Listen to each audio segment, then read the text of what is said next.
വെള്ള പ്ലാച്ചിമടയിൽ എന്തൊരു വരൾച്ച സാറേ. ഞാൻ അങ്ങോട്ടേക്ക് കുടിവെള്ളം കൊണ്ടുപോകുന്നതാ. പച്ചവെള്ളം വിറ്റിട്ടെങ്കിലും നമ്മൾ ജീവിച്ച് പൊക്കോട്ടെ സാറേ. അല്ല സാറേ, കുടിവെള്ളം കൊണ്ടുപോകുന്ന അറസ്റ്റ് ചെയ്യാൻ മാത്രമുള്ള കുറ്റമാണോ? അല്ല, നമ്മളോട് കുറച്ചാളില്ലാത്തോണ്ട് നിയമം മാറിയതൊന്നും അറിഞ്ഞില്ല. പോരാത്തതിന് ഇന്നത്തെ പത്രം വായിച്ചിട്ട് 5-6 ദിവസമായി സാറേ. നിന്ന് ചിലക്കാതെ വണ്ടി എടുത്തോണ്ട് പോടാ.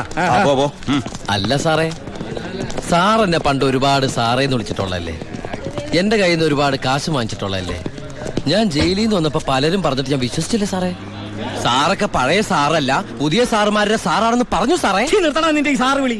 നീ ഏതർത്ഥത്തിലാ ഈ സാറേ എന്ന് വിളിക്കുന്നത് എനിക്ക് നന്നായിട്ട് മനസ്സിലായി. അപ്പൊ ഞാൻ ഉദ്ദേശിച്ച സാറ് മനസ്സിലായി. സന്തോഷം. വരട്ടെ സാറേ. വെറുതെ സാറേ. എന്താ സാറേ? വീട് സാറേ. സാറേ ഹായ് അടി സാക്കേ. വർക്കിച്ചായോ?